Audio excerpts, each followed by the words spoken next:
Hi guys! Welcome back ulit sa aking YouTube channel. Ako po si Lisel at ayan, welcome sa aking munting sari-sari store mga kasari. For today's video, isi-share ko sa inyo yung mga in-order ko mga school supplies.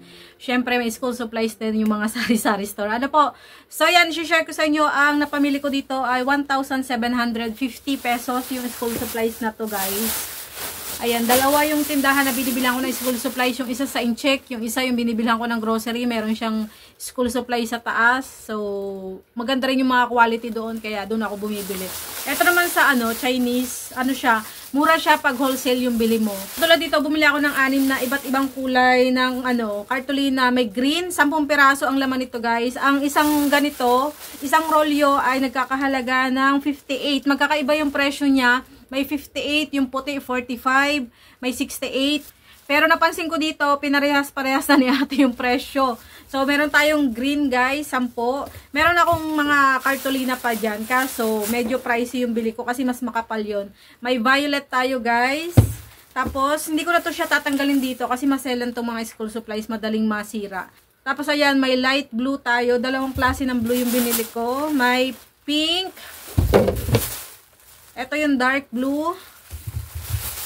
Tapos ito yung white. Ayan, ingatan nyo lang itong cartolina. White pala ito. Ingatan nyo lang itong cartolina kasi nagfi-fade ito pag na-expose sa araw. Kaya dapat nasa maganda siyang lagayan. So, hindi ko na yan tatanggalin dyan. Ipa-plastic ko pa yan para hindi siya matalsikan ng kahit anong basa-basa dyan. Tapos, ito, binili ko rin yung kaya ako pumunta sa Lipa. Ito, naubusan na talaga ako nito. Matagal na akong naubusan. Hindi ako makabili sa Shopee kasi iba-iba yung mga natatanggap ko sa Shopee. Medyo maliit yung pagkapad niya. So, ibang klase. So, ito yung subo ko ng ginagamit.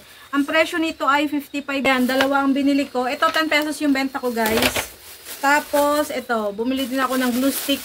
So, yun guys, bawat isang ganito ay 25 peraso yung laman. So, 5 pesos yung benta ko nito mga kasari. Yan. Ito naman ay 98 pesos. So, ako na yung magya-yard-yard na ganyan. Feeling ko mas mura yung nakaganito kumpara doon sa nabili ko na tigto 20 nung nakaraan.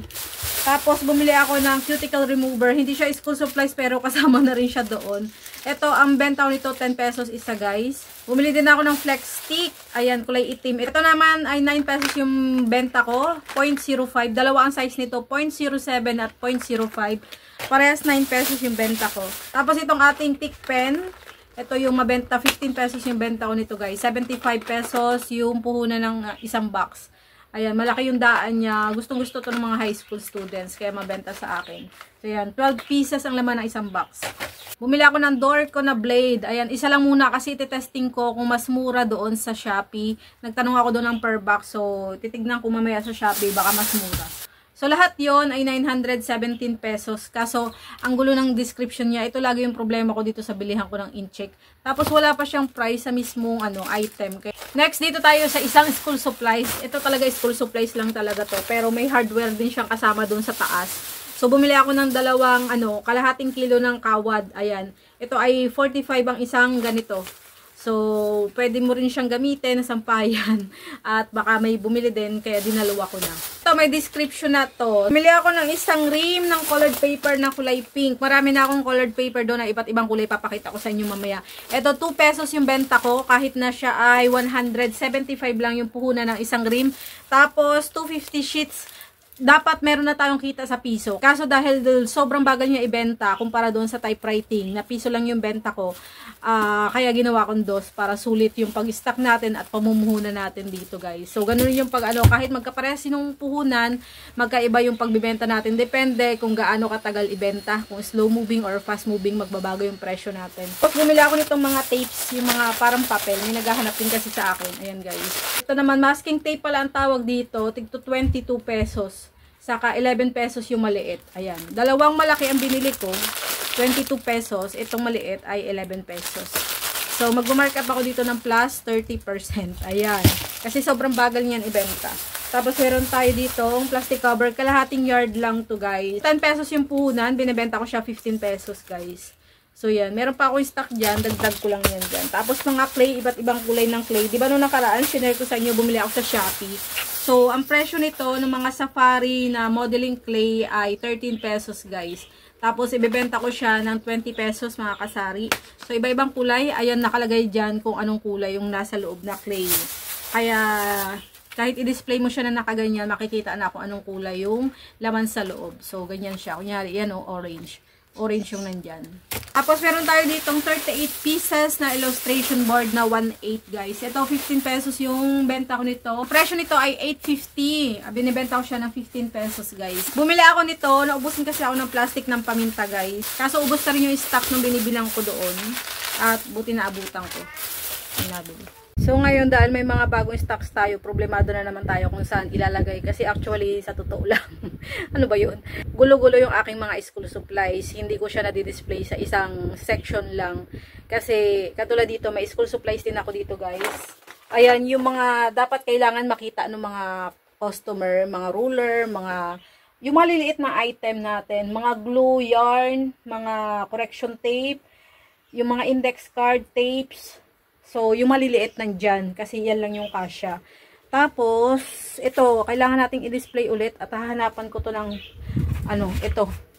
Hanapan ko ng mga pwesto, kasi wala na talaga akong mapwestuhan. So, ang pwesto ko ng school supplies, nandito, yung aking, meron din ako nito sa loob, yung aking mga typewriting, kasi yung printer ko nasa loob. So, may stock din ako doon, guys. So, ito yung pambenta ko dito sa Sari-Sari Store. Tapos, meron tayo diyan, yung ating mga pad papers, saka yung mga notebooks at pad paper nandoon. Meron pa tayo dito sa baba. Ayan. Naka-box siya. Kasi nga, sabi ko sa inyo, maselan yung ating mga school supplies.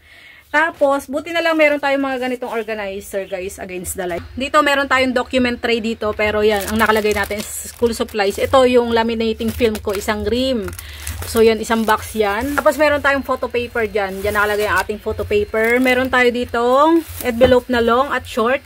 Ang benta ko ng short ay 4, ang long ay 5. So, yan, naka-plastic para hindi maalikabukan. Tapos, may folder tayo. Ang folder ko, ang long ay 10, 7 ang short. Meron akong isang rim yan. So, ito ay pang benta lang. Yung isang rim ko nakatago. 100 pieces yung bili ko nun. Tapos, meron tayong mga colored paper na iba't ibang kulay. Meron tayong yellow. Ito bagong bili ko lang. Tapos, kulay violet. Yung bagong bili ko, isisingit ko lang dito yung kulay pink. Tapos, ayan. Meron tayong red. Dito, pwedeng isingit dito yung pink. Meron tayong kulay black. Merong kulay brown. Tapos, may isang, tignan mo, nabasa siya.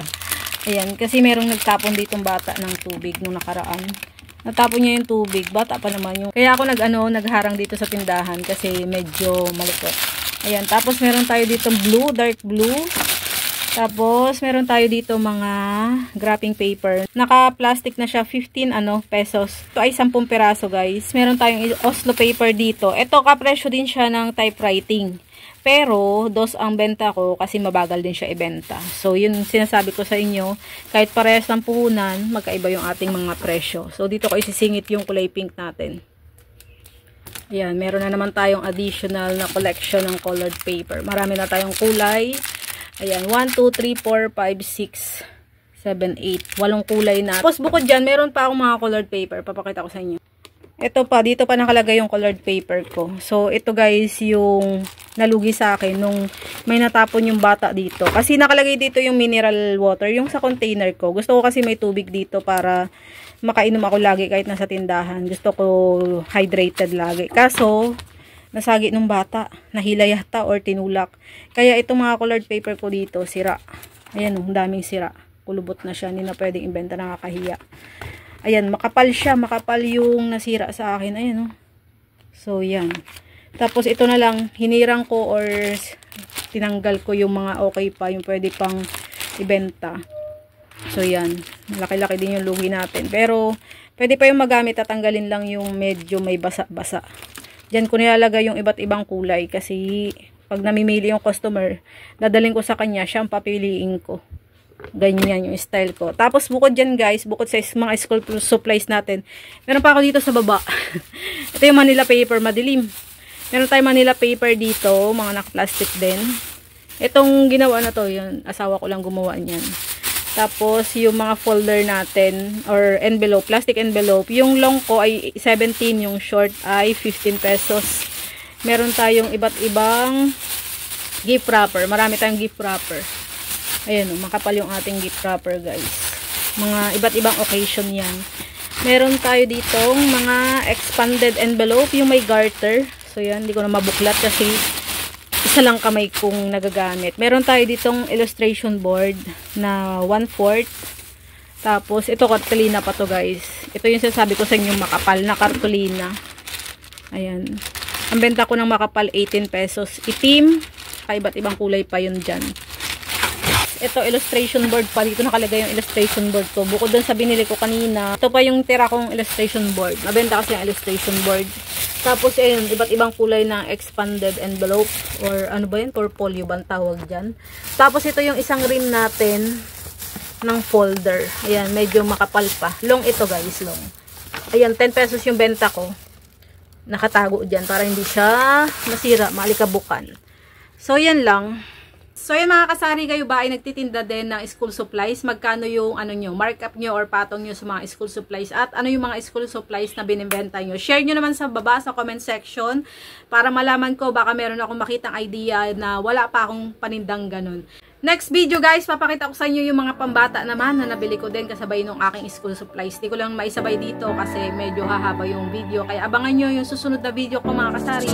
So yan lang guys, sa video ito. Salamat sa inyong panunood. Sa hindi pa nakaka-subscribe, please subscribe sa aking YouTube channel. Bye bye! Happy selling! God bless!